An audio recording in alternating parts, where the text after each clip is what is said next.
guys, Wendy here, and today I'm going to make a really quick video because I know I haven't posted in a million years.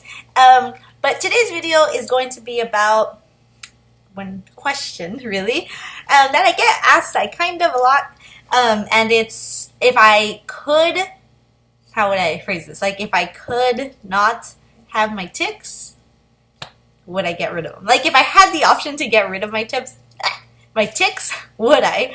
And that's a really interesting question because I never really know how to answer it. And my answer is really like, it really depends on how I am, because usually, let's say 100% of the time, if I had to sum up my tics 100% of the time, I would say they are not much of a hindrance.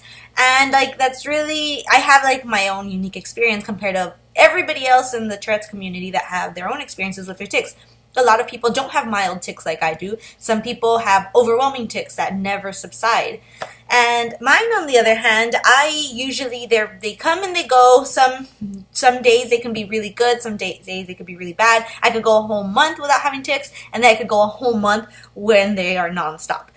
The good thing about my tics is that they fluctuate in that way. And I say good because a lot of people, they don't have that fluctuation, or at least I don't think they do. Some people are unlucky enough to have their tics 24/7, 7 days a week, everything, like nonstop.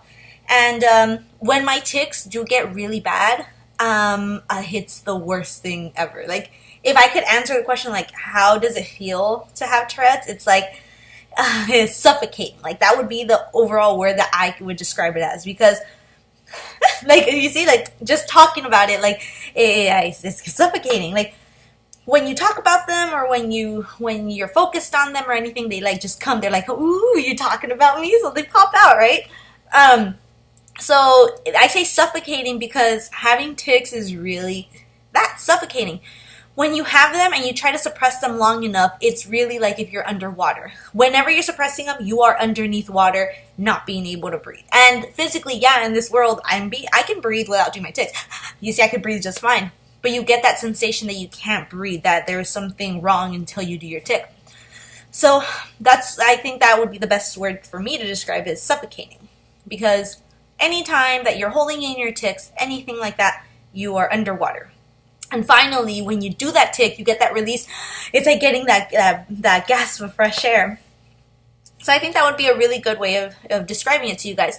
Imagine a tic being inside of you, and when you're not able to do it, you just can't breathe. Just imagine not being able to breathe.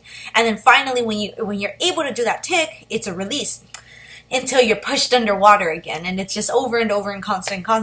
So like, a lot of people wonder, like, why don't you just stop your tics? Or like, yeah, like kind of like that. Like, why don't you just stop your tics? It's just like, I can't. Like, I'll do it, and then I'll forget about it, but then, next second, there's the tic again. Like, it's just like a constant thing that you can't just forget about it. Like, at least for Tourette's. Like, a lot of people might have tics.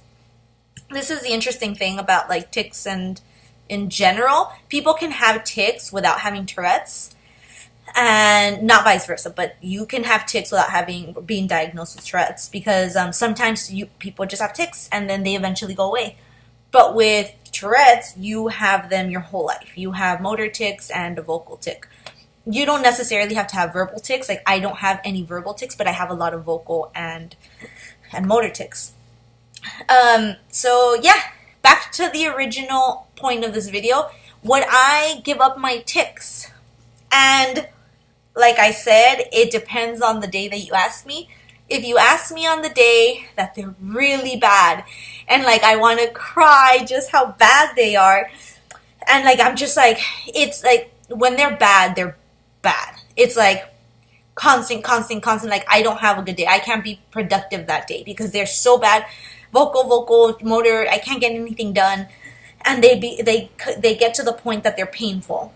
If you do something repetitive enough, imagine carpal tunnel syndrome, but with like the rest of your body, like shaking your head, your joints and everything just starts aching, and like you can't stop, and you get frustrated, and like, especially like the vocal ones, if you don't hit the tic just right, if you don't hit the noise just right or anything, you have to keep doing it over and over until it really hurts, and you just get frustrated if you can. Like, just thinking about it makes you want to cry because it's like that bad. So any of those days, yes, I would want to give up my tics. I'm just like, I wish I didn't have Tourette's. It's like the worst thing imaginable. But then you ask me any other part of the day, and they're mild like this, or like they're not that much of a hindrance to my life, and I'm just like, I think I wouldn't give them up because they really are. I feel like they're part of me now. Like, they're part of my personality. Like, I'm ticky.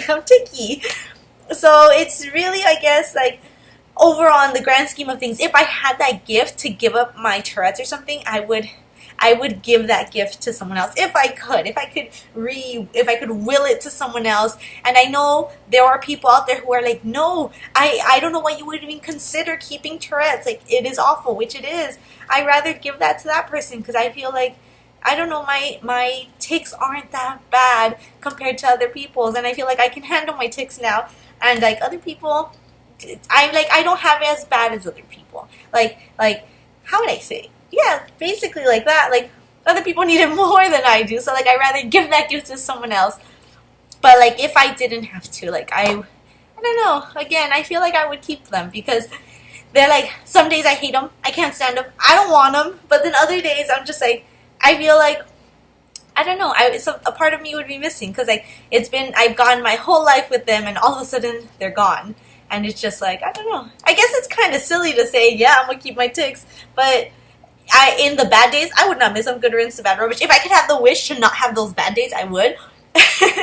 But like, I don't know. I feel like I had to take the bad with the good. And yeah, they're part of me now. And I guess forever. I guess saying it out loud, it is silly that I would keep my tics or whatever. But I mean, they're just part of who I am. That's pretty much it, I think. Go ahead and comment below if you guys think I'm ridiculous for my answer, if you guys would handle this differently or what, if you guys don't have tics, if whatever experiences you have. I love reading your comments, so please comment below. Give me any other video ideas if you have them. And yeah, that's pretty much it. Till next time. Bye, guys.